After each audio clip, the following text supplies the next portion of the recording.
Salut à vous tous, bienvenue sur CC Info 91, la chaîne YouTube consacrée aux non-voyants. Présenté par Alain Leclerc, avec Pascal Cusson,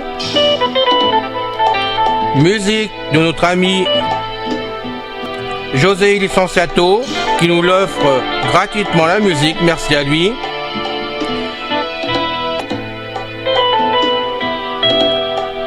Soyez tous et bienvenus sur la chaîne. Notre liste de diffusion pour vous tenir au courant de ce qui se passe sur la chaîne. Vous pouvez y aller sur ceci-info91 plus subscribe @googlegroup.com. Chers amis auditeurs, bien le bonjour. C'est encore une fois Pascal Cusson parmi vous pour la chaîne YouTube Ceci Info 91 de notre ami Alain Leclerc, chaîne destinée à vous informer sur une foultitude de sujets variés. Je tiens à faire appel à vous afin de vous demander de participer à la promotion de Ceci Info 91 en parlant du site sur YouTube, en publiant des liens, le lien, mettons, de la page principale ou mettons, sur vos murs de vos réseaux sociaux, parmi vos emails ou vos signatures électroniques que vous déposez un peu partout. Cela nous rendrait bien service et ne vous coûtera pas un rond et prendra que quelques minutes de votre temps. Et cela risque de nous apporter pas mal de visiteurs et qui sait, peut-être de nouveaux inscrits. Merci d'avance pour votre aide. Aujourd'hui, nous reprenons la série sur l'histoire de l'ordinateur. Je sais que cela plaît à quelques-uns d'entre vous. Aujourd'hui, nous parlerons du calculateur stochastique. Bonne écoute. Histoire des ordinateurs. Le calculateur stochastique. Un calculateur stochastique est un concept déjà ancien pour la jeune histoire de l'informatique et contemporain de recherche et application développé depuis le début des années 1960 et jusqu'au milieu de la décennie 1970. Sa définition dans le Grand Larousse encyclopédique est « calculateur dans lequel l'information est codée par une probabilité ». Le problème jusque vers le milieu des années 1970, les ordinateurs étaient coûteux et il n'était pas question d'en associer un à chaque processus industriel qu'on devait surveiller ou commander. Il fallait donc recourir, soit à des techniques de temps réel permettant le partage des machines, lentes à l'époque, moyennant une programmation délicate et onéreuse, le temps réel ne doit pas être confondu avec le temps partagé, où chaque processus se fait allouer tour à tour une tranche de temps, soit à des automates industriels de prix moins élevés, mais manquant de souplesse, peu ou pas de calcul possible, commande principalement partout ou rien en entrée de gamme. Calcul analogique, page 2. Une autre approche, celle des calculateurs analogiques, possédait deux inconvénients, le coût de réalisation des circuits de multiplication et leur lenteur. La technique du calcul hybride consistant à associer un calculateur analogique à un calculateur numérique ne connut pas de réel succès.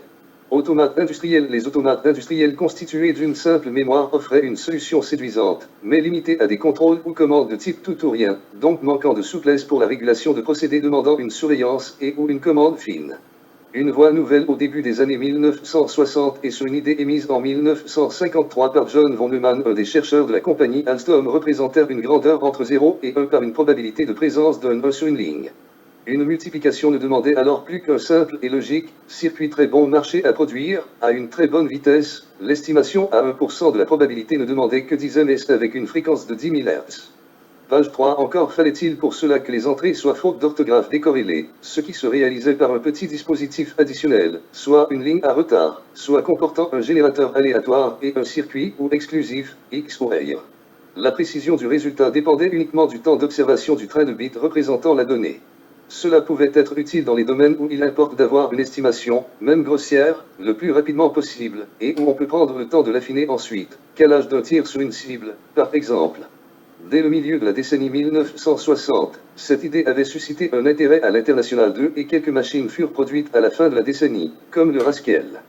Technique de calcul stochastique. L'addition stochastique était un peu plus complexe, car une probabilité reste par définition comprise entre 0 et 1, tous deux inclus.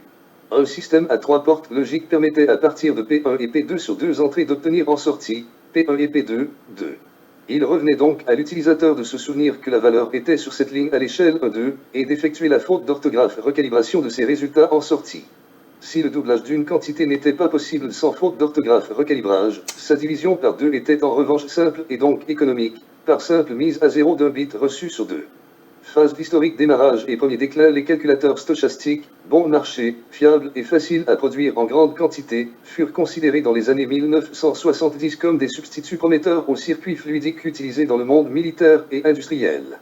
Page 4. Une synthèse très claire de 9 pages en fut publiée en 1973 à l'AFC. La production à des prix de plus en plus faibles de microprocesseurs fit perdre de l'intérêt à ces systèmes là où une exigence de réactivité immédiate ne s'imposait pas. Leur théorie garde néanmoins un attrait ludique aujourd'hui, et il est possible de fabriquer à peu de frais, ou d'émuler sur ordinateur, des calculateurs stochastiques.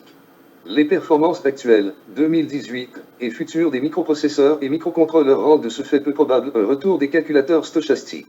Étude des essaims. La Gazette apicole évoque également la représentation stochastique de l'information dans le comportement des abeilles. Le comportement d'un essaim en nanotechnologie mobile peut être vu comme une forme spatiale, bidimensionnelle ou tridimensionnelle, de calculateur stochastique.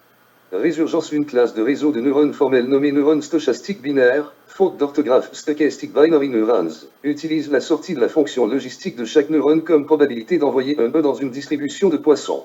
Elle donne de bons résultats en apprentissage profond, mais n'a pas aujourd'hui d'implémentation sous forme de circuits spécialisés.